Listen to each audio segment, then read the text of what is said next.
1996ರಲ್ಲಿ ನಮಗೆ ವೀರಪ್ಪನವರು ಮತ್ತು ಅವರ ಸಹಚರರು ಪರಿಚಯ ಆಯಿತು ನನಗೆ. ಕೆಲವು ಸಮಯದಲ್ಲಿ ಅವ್ರಿಗೆ ರೇಷನ್ಗಳು ಮತ್ತು ಬೇರೆ ಥರ ಅವ್ರಿಗೆ ಬೇಕಾದಂಥ ವಸ್ತುಗಳನ್ನು ತಂದು ಕೊಟ್ಟಿರೋದು ನನ್ನ ಮೇಲೆ ಆರೋಪ. ಅವರು ಒಂದು ಕಿಡ್ನಾಪ್ ಮಾಡಿದರು. ಆ ಕಿಡ್ನಾಪ್ಗೆ ನಾವು ಗೊತ್ತಿಲ್ಲ ಸಪೋರ್ಟ್ ಮಾಡಿಬಿಟ್ಟಿದ್ದೀವಿ. ಅದರಿಂದ ನನಗೆ ಜೀವಾವಧಿ ಶಿಕ್ಷೆ ಆಗಿದೆ. ಜೀವಾವಧಿ ಶಿಕ್ಷೆ ಆದ ನಂತರ ನಮ್ಗೆ ತುಂಬ ಬೇಜಾರಾಯಿತು.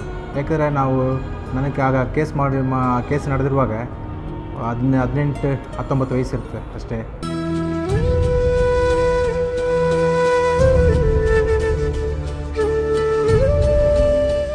ಚಿಕ್ಕ ವಯಸ್ಸಿನಲ್ಲೇ ಜೈಲು ಕಂಡ ಅನ್ಬುರಾಜ್ ತನ್ನ ಯೌವನವನ್ನು ಪೂರ್ತಿಯಾಗಿ ಕಂಬಿಗಳ ಹಿಂದೆನೆ ಕಳೆದು ಬಿಟ್ಟಿದ್ದ.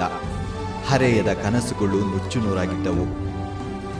ಜೀವಾವಧಿ ಶಿಕ್ಷೆ ಆಯಿತು ಅಂದ ಕೂಡಲೇ ನಮ್ಗೆ ತುಂಬ ಜೀವನದಲ್ಲಿ ಭರವಸೆ ಕಳ್ಕೊಬಿಟ್ಟಿದ್ವಿ.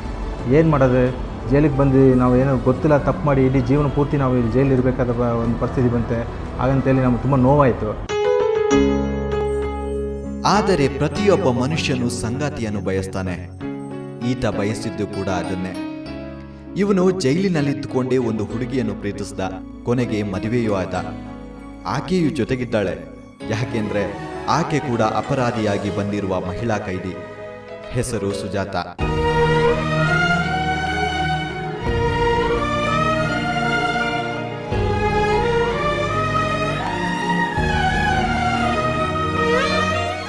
ಯಾವುದೋ ಕೆಟ್ಟ ಗಳಿಗೆಯಲ್ಲಿ ಆಕೆ ಕೂಡ ಜೈಲಿಗೆ ಕಾಲಿಟ್ಟಿದ್ದಳು. ಇವರಿಬ್ಬರು ಪ್ರೀತಿಸಿ ಪೆರೋಲ್ನಲ್ಲಿ ಆಚೆ ಬಂದು ಮದುವೆಯಾಗಿದ್ದಾರೆ. ದುರಾದೃಷ್ಟವೆಂದರೆ ಮದುವೆಯ ನಂತರ ಇವರು ಹೋಗಿದ್ದು ಹನಿಮೂನ್ಗಲ್ಲ, ವಾಪಸ್ ಜೈಲಿಗೆ. ಇಬ್ಬರು ಒಂದೇ ಜೈಲಿನಲ್ಲಿದ್ದರೂ ಒಬ್ಬರನ್ನೊಬ್ಬರು ನೋಡಲಾಗದ ಸ್ಥಿತಿ. ಯಾಕೆಂದರೆ ಇಬ್ಬರ ನಡುವೆ ಅಪರಾಧ ಎಂಬ ಗೋಡೆ ಇದೆ. அதாவது அண்ணன் போய் கிட்டத்தட்ட 14 வருஷம் ஆயிடுச்சு. அவர் இது வரைக்கும் உள்ளே போய் எந்த விதமான இதுவும் இல்லாமல் இருக்கிறாரு. அதனால் அவர் இல்லாதனால வீட்டில் நான் ஒருத்தனே ரொம்ப சிரமப்பட்டு ஏகப்பட்ட கடன் பிரச்சனை எல்லா விஷயத்துலையும் நான் மாட்டிகிட்டு இருக்கிறேன். அவர் வெளியே வந்தால் தான் எல்லா நல்ல காரியங்களும் செய்ய வேணும்ட்டு வீட்டில் எல்லாரும் எதிர்பார்த்துட்டு இருக்கிறாங்க. ತಪ್ಪು ಮನುಷ್ಯನಿಂದಲೇ ಆಗೋದು, ನಿರ್ಜೀವ ವಸ್ತುಗಳಿಂದಲ್ಲ. ಮನುಷ್ಯ ಹುಟ್ಟಿದ ಮೇಲೇನೆ ಕಾನೂನು ಹುಟ್ಟಿದ್ದು. ಕಾನೂನಿಗೆ ತಲೆ ಬಾಗಲೇಬೇಕು. ಆದರೆ ಒಂದು ಕ್ಷಣದ ತಪ್ಪಿಗೆ 16 ವರ್ಷಗಳ ಶಿಕ್ಷೆ ತುಂಬಾ ದೊಡ್ಡದು. என் பையன் அன்புராஜுங்க, அப்பர்சாமி, தங்க பையன், இப்படி 3 பசங்களும் இந்த காட்டு வழியாக தான் போயிட்டாங்க. இந்த காட்டுனால தான் எங்களுக்கு இவ்வளோ கஷ்டமுங்க. எங்களுக்கு ஒரு நல்ல வழி பண்ணி கொடுக்க சொல்லி நான் உங்களுக்கு வேண்டி விரும்பி கேட்குறேனுங்க ஐயா. இப்போ 1 வருஷம் ஆகுது சாமி. அவனை நான் கண்ணில் பார்த்து வெளியில் லீவில் வந்துட்டு போனது தான். நாங்கள் இன்னும் அவனை போய் கண்ணில் பார்க்க போகிறதுனா கூட ஒரு 1000 ரூபாய் வேணுமே, நம்மளால் முடியலையே அப்படின்னு நான் ஏக்கத்தில் ரொம்ப அழுதுட்டுருக்குறேன். நான் அவங்க அப்பாவை அன்னைக்கு கூட கேட்டேன், ஏங்க பையனுக்கு பார்க்கலான் இருக்குதுங்க, போய் பார்த்துட்டு வரலான்னா.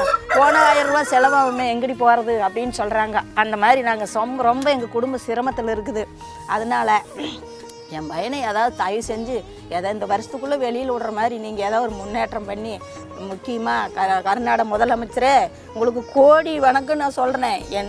நான் பெத்த தாய் சொல்கிறேன். அதுக்காக எங்கள் பசங்களை வெளியில் விடுறதுக்கு கொஞ்சம் ಮುಯರ್ಚಿ பண்ணுங்க. ವೀರಪ್ಪನಿಗೆ ಸಪೋರ್ಟ್ ಮಾಡಿದ್ರು ಕೂಡ ಅದು ತಪ್ಪು ಅನಿಸುತ್ತೆ. ಈಗ ನಾವು ಮಾಡಬಾರ್ದಾಯಿತು.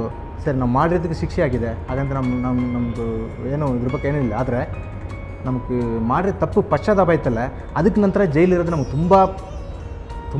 ನಮಗೊಂದು ಮೋಸವಾದ ಒಂದು ಮನಸ್ಥಿತಿ ಆಗಿದೆ. ನಾವು ಮಾಡಿರೋ ತಪ್ಪಿಗೆ ನಾವು 10 ವರ್ಷ 15 ವರ್ಷ ಜೈಲಿದ್ದಿದ್ವಿ. ನಂತರ ಬಿಡುಗಡೆ ಇಲ್ಲಾಂದರೆ ನಮಗೆ ಸಿಕ್ಕಾಬಿಟ್ಟು ಬೇಜಾರಾಗಿದೆ.